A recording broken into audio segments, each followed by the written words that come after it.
முதல் அறுபடை வீடுங்கிறோம், திருப்பரங்குன்றம்ங்கிறோம். ஏன்னா இது வந்து வக்பு வாரியத்துக்கு சொந்தமானது அப்படிங்கிற மாதிரியான ஒரு டேட்டா வந்து வெளியில வர ஆரம்பிச்சிருக்கு. நாம முகலாயர்கள் ஆண்ட நாடுன்னு சொல்லி இந்த நாட்டை வந்து நாளைக்கு கைப்பற்ற முடியாது, பிரிட்டிஷால் வளர்த்த நாடு அப்படின்னு சொல்லி நாம வந்து கொண்டு வர முடியாது அப்படிங்கிற ஒரு எண்ணங்கள்லாம் இப்பதான் வர ஆரம்பிச்சிருக்கு. முதல்ல அவங்களுக்கு காங்கிரஸ் இருந்ததுனால 2003ல 1995ல நிறைய உரிமைகளை கொடுத்து கொடுத்து கொடுத்து அவங்க கிட்டத்தட்ட 8 லட்சம் ஏக்கர் வந்து நிலம் வச்சிருக்காங்கிற வரைக்கும் வந்துட்டு, அவங்களுக்கு முன்னாடி இருந்த ஒரு இடத்துல ஒரு கோவிலுங்கிறது இவங்க எல்லாம் பிறக்கிறதுக்கு முன்னாடி கட்டப்பட்டது.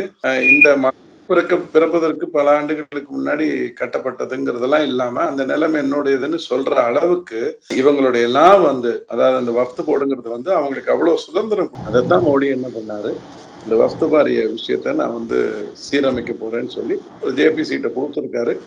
கண்டிப்பா அவர் வந்து மார்ச்சுக்குள்ள அதை வந்து வெளியிட்டு